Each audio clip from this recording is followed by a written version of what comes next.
Bismillahirrahmanirrahim. Assalamualaikum warahmatullahi wabarakatuh. Alhamdulillah. Summa alhamdulillah. Asyhadu an la ilaha illallah wahdahu la syarika lah. Wa asyhadu anna Muhammadan abduhu wa rasuluh. Allahumma salli wa sallim wa barik wa an'im ala nabiyyina wa rasulina wa habibina wa qurrati a'yunina Muhammadin wa ala alihi wa sahbihi ajma'in, amma ba'du. Kaum muslimin wal muslimat jemaah pengajian rahimani wa rahimakumullah. Alhamdulillah, pada kesempatan malam hari ini Allah Subhanahu wa taala masih memberikan kenikmatan yang sangat banyak kepada kita sehingga bisa duduk bermujalasah, berkumpul, bertatap muka di majelis yang mulia insyaallah dalam rangka untuk menuntut ilmu, meneladani sunnah Nabi Sallallahu Alaihi Wasallam dalam masalah keluarga. Kaum muslimin dan muslimat rahimani wa rahimakumullah. Di pertemuan yang lalu kita sudah membahas tentang bagaimana Nabi Sallallahu Alaihi Wasallam mendidik agar istri-istri beliau bertutur kata yang lembut. Kemarin dikisahkan bahwa suatu hari beliau Sallallahu Alaihi Wasallam sedang jalan bersama istri beliau, siapa? Aisyah radhiyallahu taala anha. Pas jalan, ada orang-orang Yahudi tiba-tiba mengatakan apa Pak? Assalamualaikum. Assalamualaikum niku mirip dengan Assalamualaikum, tapi artinya sangat bertolak belakang. Assalamualaikum artinya kecelakaan untukmu. Adapun Assalamualaikum artinya nama Pak? Keselamatan untukmu. Ketika itu Nabi Shallallahu Alaihi Wasallam menjawab perkataannya orang-orang Yahudi ini dengan waalaikum, semoga kalian juga. Akan tetapi istri beliau Shallallahu Alaihi Wasallam, ibunda kita Aisyah radhiyallahu taala anha, dan ini wajar sekali kalau seorang istri itu tidak terima suaminya dikata-katain orang, tiba itu orang lain, dihina orang lain. Seorang istri nggak akan terima. Langsung Aisyah radhiyallahu taala anha mengatakan, "Nah, Pak, alaikum laknatullah wa ghadiba alaikum." Semoga Allah melaknat kalian, semoga Allah murka kepada kalian. Nah, ketika itu Nabi Shallallahu Alaihi Wasallam menegur Aisyah, "Wah Aisyah, mahlan, pelan wahai Aisyah, jangan seperti itu." Aisyah membela diri, "Wahai Rasul, apakah engkau tidak mendengar tadi mereka itu bilang apa?" "Iya, saya dengar. Tapi saya sudah balas.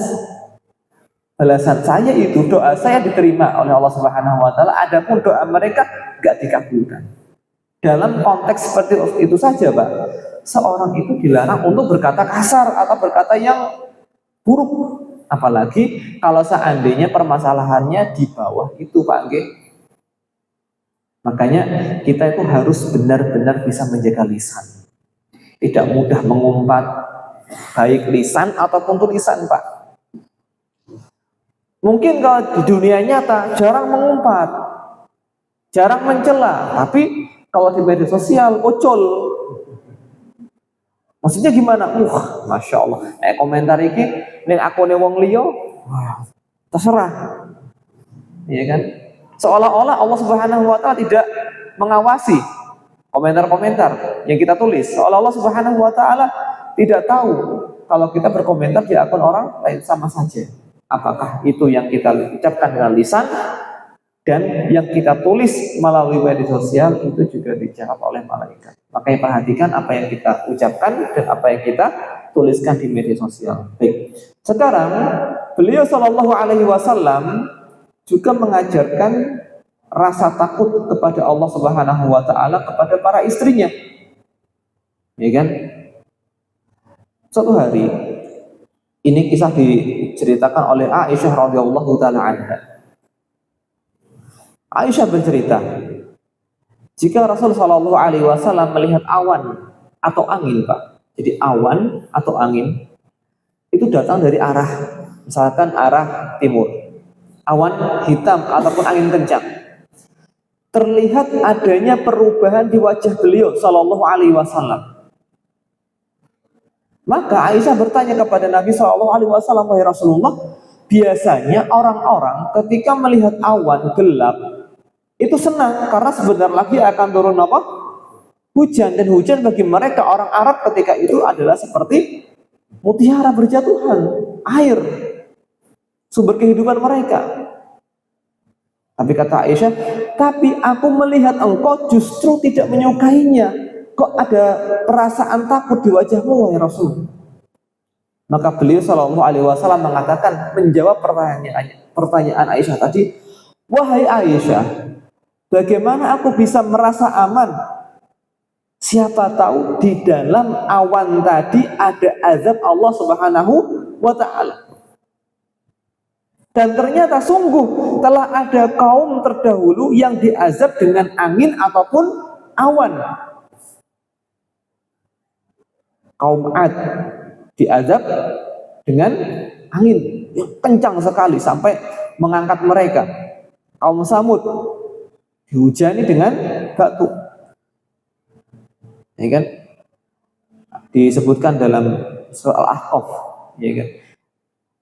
Sebagian kaum terdahulu itu ketika melihat awan datang tuh mereka mengatakan ini hanya awan yang akan menurunkan hujan kepada kita. Ternyata itu isinya azab. Nah, dalam hadis ini Nabi Shallallahu Alaihi Wasallam memberikan pelajaran kepada istri beliau Shallallahu Alaihi Wasallam agar takut ketika Allah Subhanahu Wa Taala itu mengirimkan awan, khawatir itu isinya apa Pak? Azab. Tidak hanya hujan. Dan kita sering melihat Pak, awan itu membawa apa Pak? Angin puting beliung, angin ribut. Ada rumah yang hancur karena itu. Awan datang, hujan turun, iya, tapi hujan turun tidak membawa berkah, membawa apa? Banjir, membawa apa? Tanah longsor. Tidak hanya zaman dulu, awan itu datang membawa azab. Zaman sekarang pun awan terkadang datang membawa azab. Makanya Nabi Shallallahu Alaihi Wasallam merasa khawatir ketika datang awan gelap.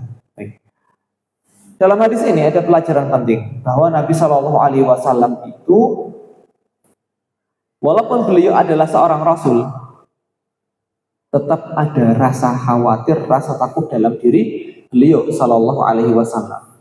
Kita Pak seharusnya lebih mengkhawatirkan dengan kondisi kita karena kita bukan apa-apa, kita bukan siapa-siapa. Dijamin masuk surga juga tidak, dijamin dosanya diampuni juga tidak. Lebih khawatir terhadap diri kita sendiri.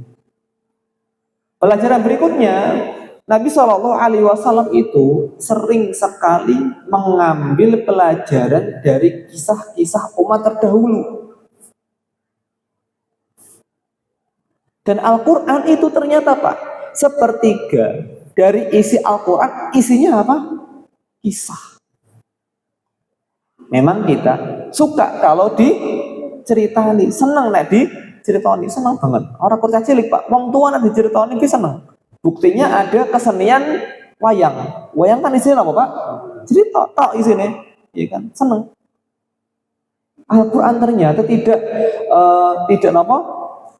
Menyia-nyiakan atau Al-Quran itu menghiraukan, menganggap penting kesukaan orang ini. Apa itu? Cerita. Makanya isi Al-Quran sepertiganya adalah cerita, tapi ceritanya penuh hikmah, ceritanya penuh dengan pelajaran kehidupan.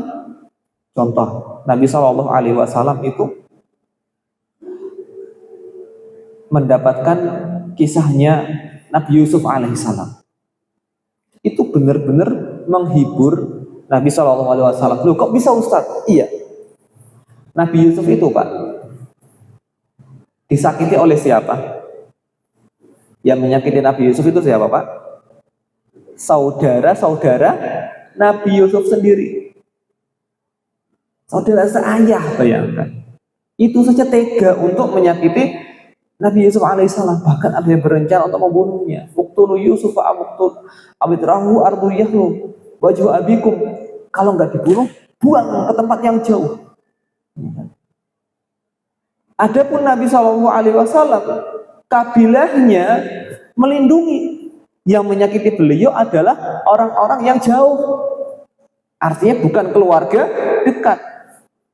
Keluarga, kondisimu wahai Muhammad itu lebih baik dibandingkan Yusuf alaihi salam.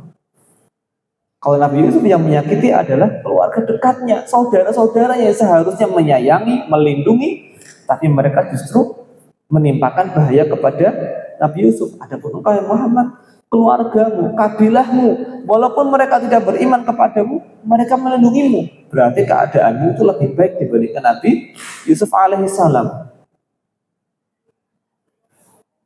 Sebelum hijrah ke Habasyah, turun surah Al-Kahfi. Di dalam surah Al-Kahfi ada pelajaran penting. Apa itu?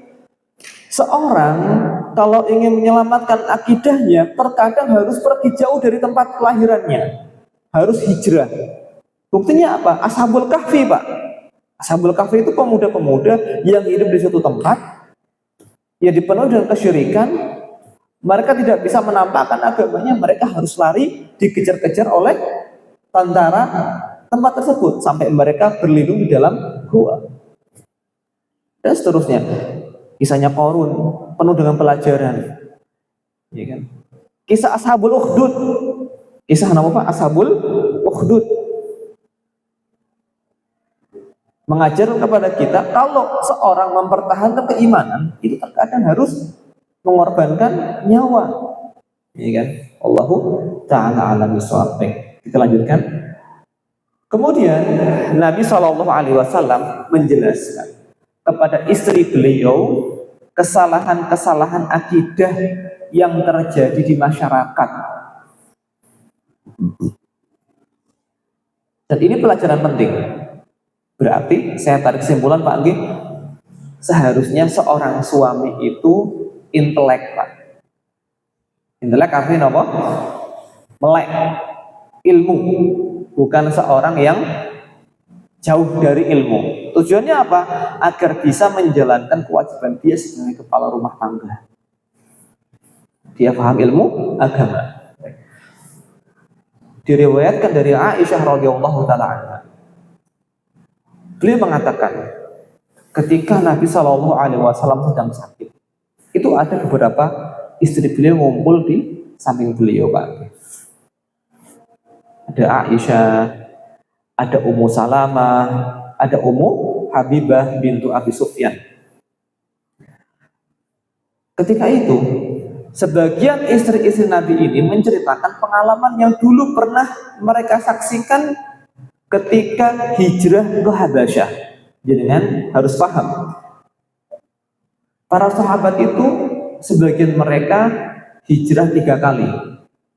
Yang pertama ke Habasyah, kemudian balik ke Mekah lagi, yang kedua ke Habasyah lagi, kemudian yang ketiga hijrah ke Madinah. Nah, ini Ummu Salamah dan Ummu Habibah sebelum menikah dengan Nabi SAW, mereka berdua pernah hijrah ke Habasyah bersama suami mereka. Ummu Salamah suaminya siapa?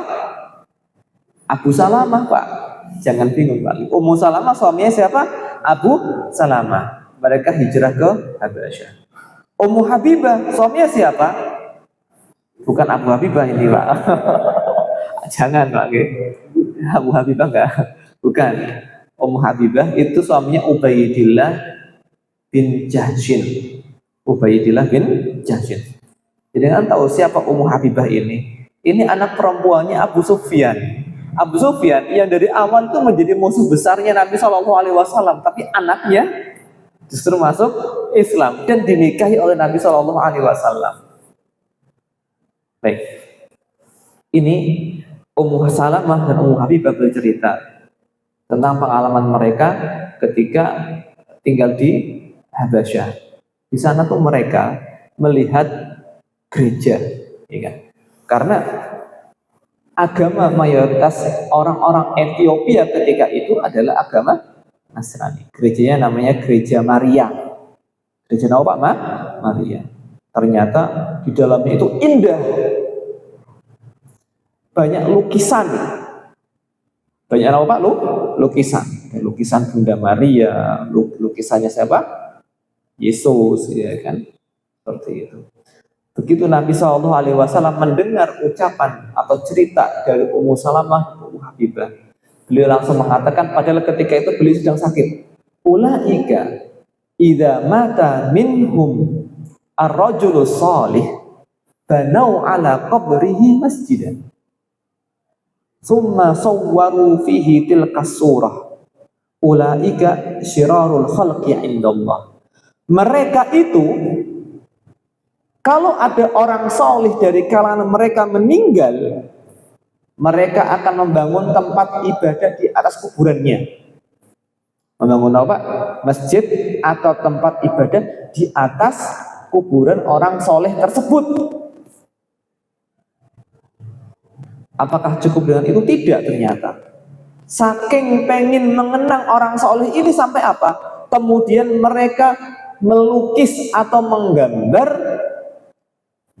wajah-wajah mereka orang-orang soleh tersebut.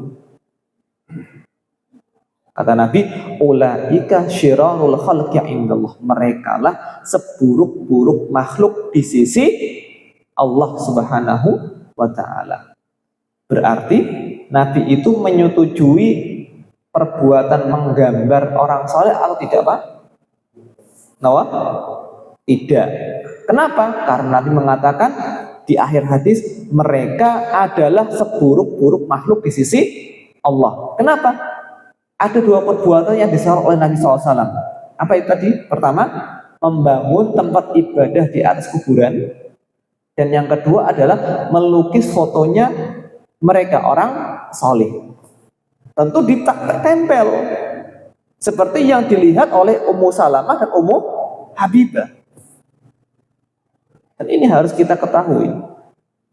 Jangan sampai kita memiliki kebiasaan atau hobi memajang foto-foto orang saleh. Khawatir masuk ke dalam larangan Nabi SAW. Pelajaran apa, Pak? Pelajarannya apa dalam hadis ini? Kita selaku seorang suami, kalau seandainya melihat ada permasalahan akidah yang tidak diketahui oleh istri, padahal itu penting, masuk syirik dan tauhid, kita tahu, kita harus segera jelaskan. Apalagi ini lagi butuh. Kita melihat, oh kok kayaknya bojone aku ngedeleng apa acara larung laut kok senang temen yo. Dibagi larung laut apa niku? Menyembelih hewan kemudian dilarungkan ke laut. Untuk siapa? Tentu bukan untuk Allah Subhanahu wa taala. Kalau Allah nggak butuh itu. Ya kan? Allah Subhanahu wa taala nggak butuh untuk seperti itu. Oh, kok senang? Jelaskan langsung ketika itu, Bu, ini perbuatan nggak boleh seperti ini. Perbuatannya diharamkan oleh Allah Subhanahu wa taala. Allah mengatakan, ya kan, inna sholati wa nusuki wa mahyaya wa mamati.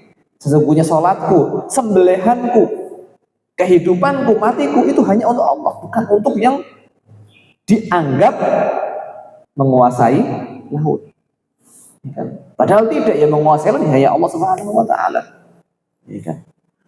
Oh, ada di sebuah desa acara ketika malam satu suro atau malam-malam tertentu itu ada acara menguburkan kepala-kepala kambing di pojok-pojok desa. Tujuannya apa? Oh, pengen selamat. Pengen selamat tujuannya bukan dari itu atau bukan dengan itu. Pengen selamat, memohon kepada Allah Subhanahu wa taala. Memohon selamat kepada siapa? Nah ini permasalahannya. Kita jelaskan sebagai seorang suami kalau seandainya istri kita belum paham. Karena ini masuk ranah syirik dan ranah tauhid. Bahaya sekali, Pak. Kemudian pelajaran berikutnya, mereka adalah orang-orang Nasrani yang mengatakan atau yang melakukan perbuatan ini.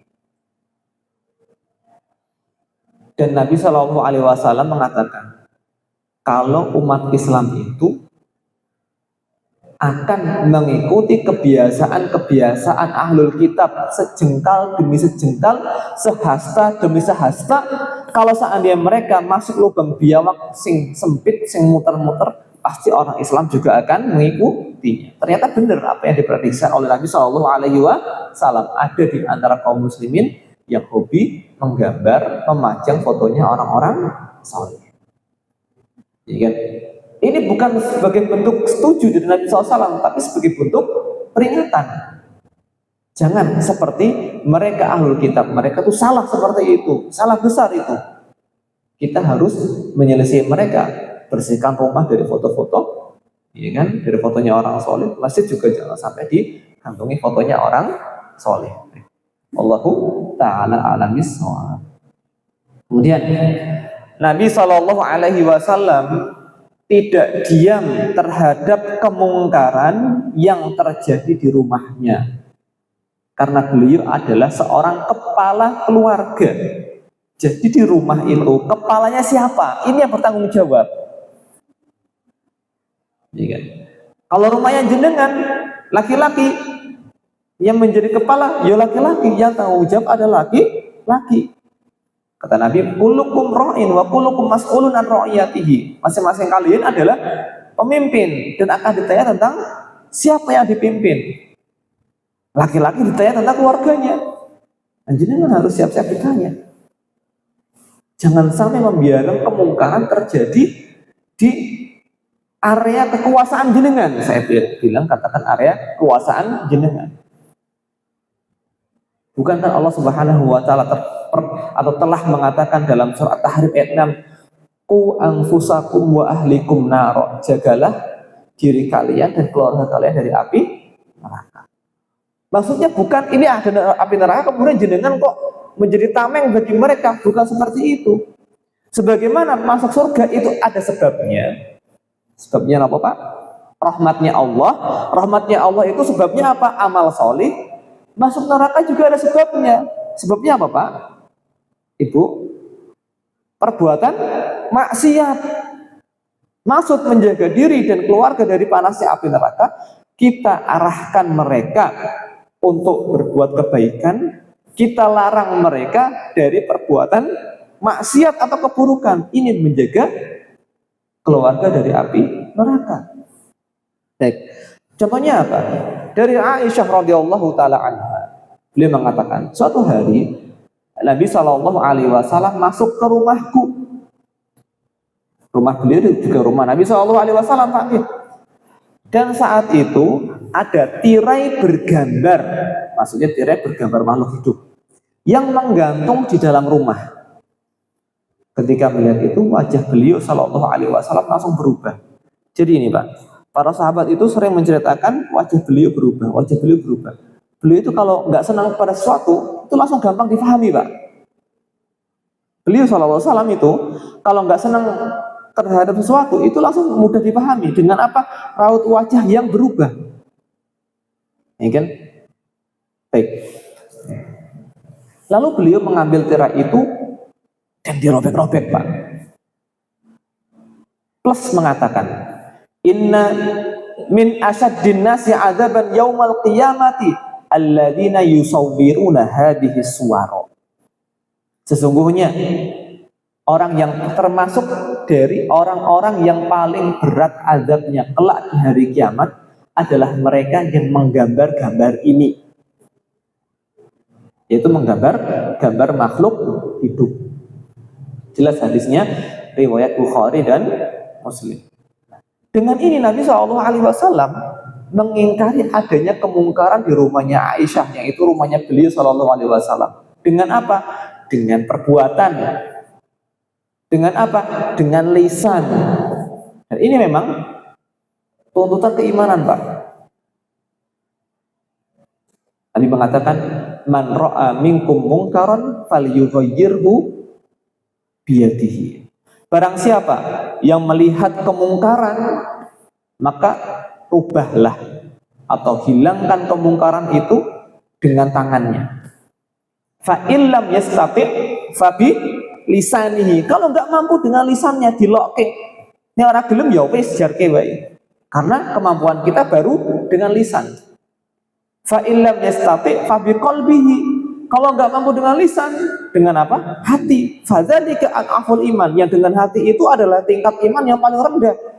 Bisa ngelokke tapi kurang jero hati. Nah, seorang ngelokke setuju dengan kemungkaran, Berarti apa Pak? Khawatir imannya nggak ada. Karena Nabi mengatakan apa? Orang yang mengingkar dengan hati itu ad'aful iman, iman yang paling rendah. Apakah ada di bawah yang paling rendah? Ya kan, khawatir kalau seandainya kita setuju dengan kemungkaran, hati saja tidak mengingkari, iman kita itu lemah sekali, lebih lemah dari yang paling lemah. Apa itu Pak? Ya kan, lebih lemah dari yang paling lemah. Tapi Pak, ini catatan penting agar tidak terjadi kekacauan. Menghilangkan atau merubah kemungkaran dengan tangan itu ada aturannya. Tidak sembarang orang boleh melakukan atau menghilangkan kemungkaran dengan tangan. Nabi SAW melakukannya karena siapa? Beliau suami. Jadi kan tidak boleh masuk rumah orang tiba-tiba, misalnya lihat lagi nyetel dangdut, pateni, nggak boleh seperti itu. Karena itu rumah bukan rumahnya jenengan. Jenengan tidak punya kuasa di rumah tersebut. Apa ketentuan seorang boleh merubah dengan tangan? Yang pertama, ia berwenang. Seperti dia seorang kepala pemerintahan di situ, kepala desa, berhak merubah kemungkaran yang terjadi di desanya. Camat, dia berhak merubah kemungkaran yang terjadi di wilayah kecamatannya. Polisi misalkan. Kalau kepala desa A tidak berhak merubah kemungkaran di desa B karena di luar wewenangnya. Nah, suami daerah kekuasaannya apa Pak? Ampun ini, pakai daerah kekuasaan. Rumahnya sendiri, keluarganya sendiri. Ya kan? Anak-anaknya, ya kan? Cucunya kalau punya, ya kan?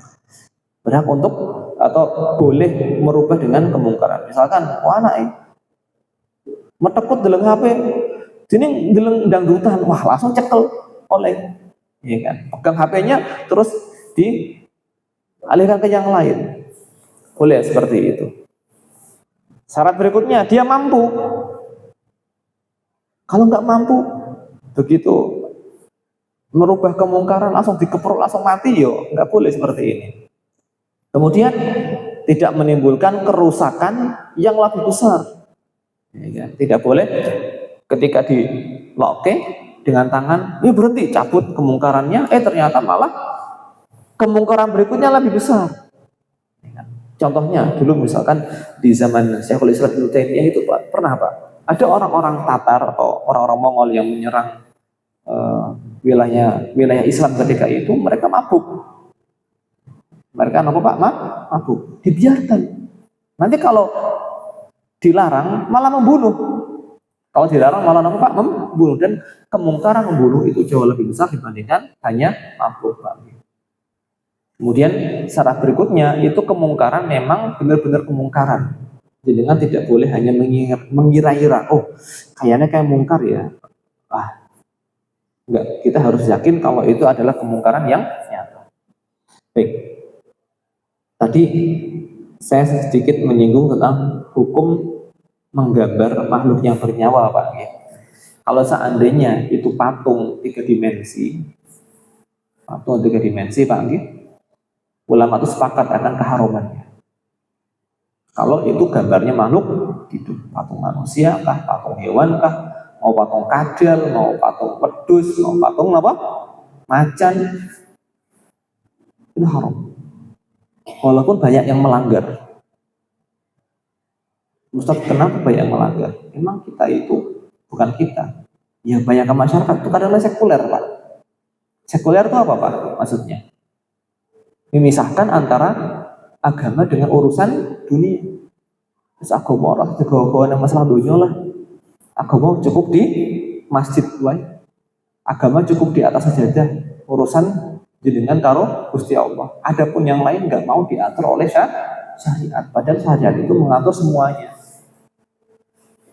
Ya kan? Syariat mengatur dan membatasi. Dan apa Pak? Membatasi. Agar apa? Ya agar sesuai dengan syariat. tidak terjadi kerusakan-kerusakan yang tidak diinginkan oleh syariat. Ini. Adapun gambar makhluk hidup misalkan, melukis, itu jumhur ulama mengatakan itu adalah tetap haram. Jumhur itu artinya apa Pak? Kebanyakan. Dalilnya tadi Pak, hadis Aisyah tadi. Dan juga Nabi SAW mengatakan, alladzina yasna'una hadhihi suwara yu'adzabuna yaumal qiyamati. Orang-orang yang melukis gambar-gambar ini besok akan diazab di hari kiamat. Akan dikatakan kepada mereka, ahyu ma khalaqtum, hidupkan apa yang telah kalian ciptakan. Melukis gambar diistilahkan oleh Nabi SAW dengan menciptakan. Dengan apa? Menciptakan. Hidupkanlah apa yang telah kalian gambar. Kira-kira orang bisa menghidupkan tidak Pak? Tidak bisa. Orang tidak akan bisa menghidupkan. Yang bisa menghidupkan itu hanya Allah Subhanahu wa Ta'ala. Nah ini pernah juga ada seorang datang kepada Ibnu Abbas radhiyallahu taala anhu. Dia itu minta fatwa. Minta apa Pak? Fatwa.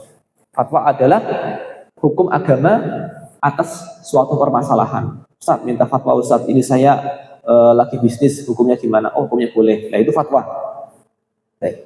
Ada seorang datang kepada Ibnu Abbas. Ibnu Abbas itu keponakan Nabi SAW, juru tafsir umat Islam dan orang yang paling faqih dalam masalah agama dari kalangan sahabat Nabi SAW. Dia mengatakan, aku adalah seorang pembuat gambar-gambar ini, pelukis Pak. Maka berilah aku fatwa tentangnya. Nah, kewajiban ulama itu apa Pak? Menerangkan apa yang boleh dikatakan boleh, yang haram dikatakan haram, yang nggak boleh dikatakan tidak boleh. Itu kewajiban ulama. Ya kan? Kemudian Ibnu Abbas menjawab, sini, mendekat sini. Maka ketika mendekat, beliau mengatakan, lebih dekat lagi, sini. Kurang cedek, mok salah, faham. Ini Pak, Maka Ibnu Abbas mengatakan, maukah aku kabarkan kepadamu apa yang aku dengar dari Rasul Sallallahu Alaihi Wasallam. Berarti hadis ini, kata-kata ini didengar langsung oleh Ibnu Abbas radhiyallahu taala anhu, tidak lewat perantara. Padahal biasanya Ibnu Abbas itu kalau meriwayatkan hadis itu lewat perantara. Kenapa? Ibnu Abbas itu termasuk sahabat Nabi yang kecil. Ketika Rasul meninggal, Ibnu Abbas itu belum begitu dewasa. Tapi hadis ini beliau langsung mendengar dari Nabi SAW. Nabi mengatakan, kullu musawwirin finnar. Setiap pelukis itu yang melukis gambar makhluk hidup itu dimasukkan ke dalam api neraka. Yuj'alu lahu bikulli suratin suwaraha nafsan. Akan dibuat untuknya masing-masing gambar yang dia lukis satu nyawa. Fatu'adzibuhu fi jahannam. Kemudian lukisan itu akan mengadab dia, menyiksa dia di neraka jahannam. Ini kan. Saya ulangi Pak terjemahannya agar mudah kita pahami. Dan jangan perhatikan perkataan Ibnu Abbas yang didengar langsung oleh Nabi Shallallahu Alaihi Wasallam. Setiap pembuat gambar akan masuk neraka. Ini adalah hadis ancaman. Hadis ancaman. Masuk dalam kaidah besar. Apa itu? Kalau Allah berkehendak, Allah Subhanahu wa taala akan ampuni. Kalau Allah berkehendak, Allah akan azab. Selain dosa syirik masuknya ke kaidah tadi, Pak. Setiap pembuat gambar akan masuk neraka. Setiap gambar yang ia buat akan dijadikan ruh atau nyawa untuknya yang akan menyiksanya di neraka jahanam kelak. Kalau seandainya dia menggambar 100 gambar, berarti ada 100 gambar yang akan menyiksa dia. Kalau dia menggambar 1000 gambar, sudah dia gambar, berarti apa Pak? Dia akan diazab dengan 1000 gambar itu. Ini fikihnya Abdullah bin Abbas radhiyallahu ta'ala anhu. Dalam riwayat Bukhari, Ibnu Abbas menambahkan, Ketika ditanya tadi, celaka kamu. Jika engkau tetap ingin menggambar, mungkin yang minta fatwa tadi itu mengatakan, wahai Ibnu Abbas, saya itu keahliannya hanya menggambar. Saya cari duitnya dari gambar ini. Agak sedikit ngeyel, gitu, Pak. Kalau sekarang orang, Pak, kalau minta fatwa, fatwanya cocok dengan apa? Kepengennya dia, setuju. Oh, ini kiai ini hikmah banget. Cocok. Nah, aku cocok karo kiai iki. Soalnya apa boleh. Giliran nek minta fatwa kok diharam ke langsung. Kiai ini orang ngerti fikih ya. Kiai ini orang jelas, orang setuju aku, orang hikmah kiai ini.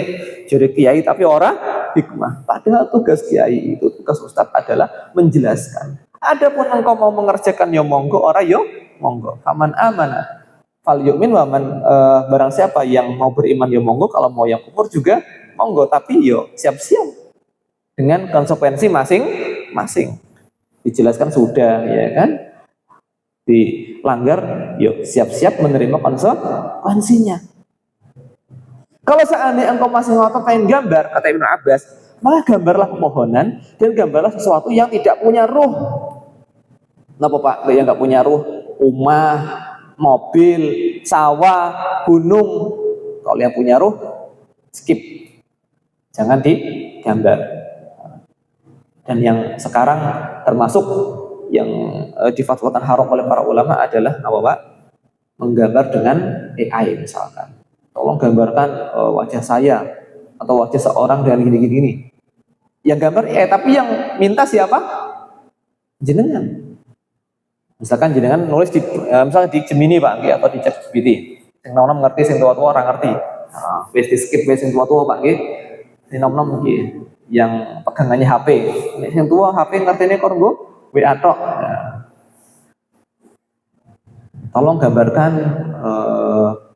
apa kira-kira seorang les ngerti dewe Pak Jendana, seorang gini. Nah, itu nggak boleh ya, seperti itu. Kalau pernah BB istighfar Pak nggih, tobat. Allahu taala alam bisawab. Ini Nabi SAW merubah kemungkaran yang terjadi di rumah. Nabi SAW kemudian itu menegur istri beliau kalau seandainya dari ucapan istri itu ada unsur merendahkan orang lain, Pak. Memang dalam agama kita merendahkan orang lain itu nggak boleh. Merasa tinggi dari orang lain itu tidak diperbolehkan. Kita itu diajari untuk tawadhu. Tawadhu itu apa? Rendah hati. Karena sebagian salaf itu mengatakan, kalau saya melihat orang yang lebih muda dari saya akan mengatakan dosaku lebih banyak dibandingkan dia. Karena saya lebih dahulu lahir. Kalau saya melihat orang yang lebih tua, nah Pak, pahala dia lebih banyak dibandingkan saya karena dia lebih lama ngibadahi dibandingkan saya. Itu dia bisa melihat sisi-sisi agar dia itu merasa lebih hina dibandingkan orang tersebut. Nah ini ada istilah Sallallahu Alaihi Wasallam kok menirukan gaya seseorang.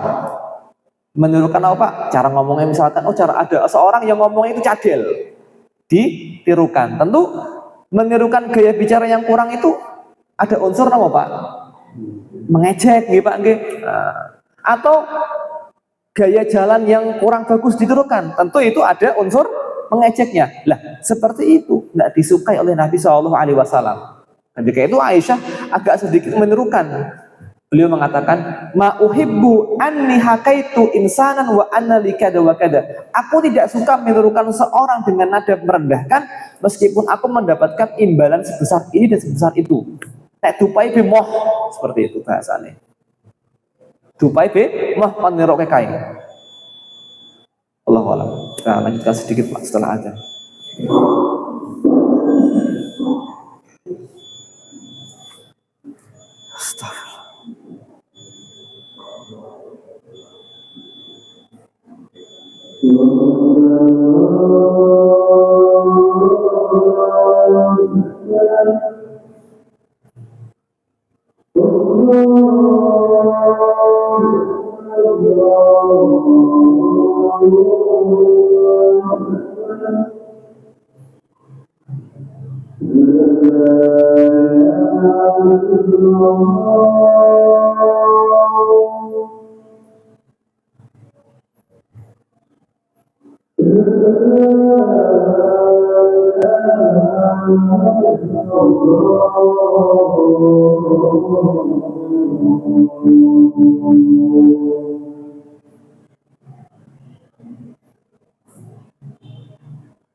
La ilaha illallah.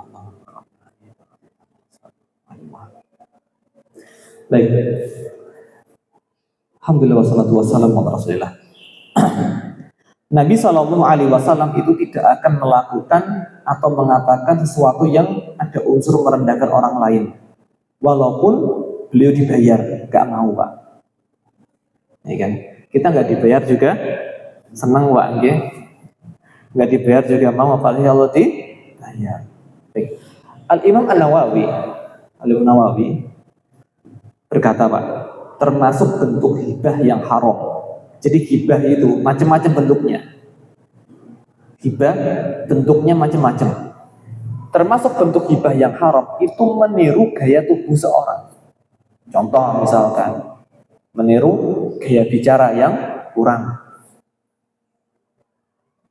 Seperti video itu Pak ya, yang orang lagi ngobrol berdua kan ditiru-tirukan itu Pak ya. Nah, itu nggak boleh seperti itu. Meniru gaya jalan yang pincang juga tidak diperbolehkan. Dan misalkan juga meniru, nek Ustadz lagi menjelaskan mungkin jangan nggak enak ditirukan.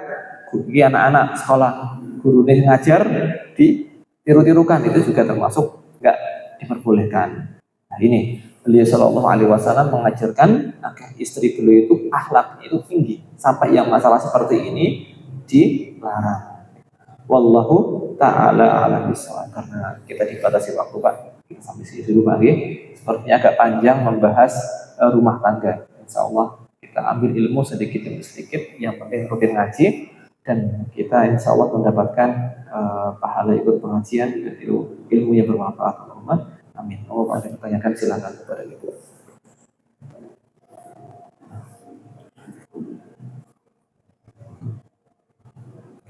Sudah singkat saja. Di dalam rumah sedang diadakan acara yang banyak sekali kemungkaran atau kemaksiatan. Namun kita tidak ada wewenang dan tidak mampu, bahkan tidak bisa menasihati dengan adanya cara tersebut. Apa yang harus kita lakukan? Masya Allah, ini afot lagi dan sering mendapati yang seperti ini. Para ulama itu menyebutkan kalau seandainya ada acara kemaksiatan, kita bisa menghindar, maka menghindar, tidak ikut andil dalam acara tersebut, ya kan? Tapi kalau nggak bisa, jangan buru-buru mengatakan nggak bisa. Misalnya nggak bisa untuk tidak ikut, insya Allah bisa untuk tidak mengikutinya. Ya. Kalau kita sudah punya prinsip, orang lain akan tahu insya Allah, oh kayu wong kene acara sing kaya ini ora gelem teko. Apalagi jenengan misalkan rajin jamaah, jemboten meneng lagi, insya Allah orang akan paham. Ya, orang akan paham. Bentuk kita tidak suka dengan acara itu adalah kita tidak menghadirinya. Ya. Tapi kalau seandainya ada acara-acara yang lain yang tidak ada unsur kemungkaran, kemaksiatannya, kita sergap. Sergap. Bukan iki ora teko sing kiye sing apik ya ora teko. Dipilah yang ada unsur kemaksiatannya kita nggak hadir, yang nawa tidak ada unsur kemaksiatannya kita datang. Kalau bisa kita iuran. Kita buktikan kalau kita itu nggak hadir di acara yang kemarin itu bukan karena kita benci orangnya, bukan, kita benci acaranya, ya kan? Kalau seandainya kita harus hadir, perbanyak istighfar Pak, perbanyak istighfar, semoga jenengan diampuni oleh Allah Subhanahu wa Ta'ala. Wallahu ta'ala bisawab. Waktu sudah bisa lagi, saya tutup. Subhanallah wa bihamdika, asyhadu an la ilaha illa anta, astaghfiruka wa atubu ilaik. Wassalamualaikum warahmatullahi wabarakatuh.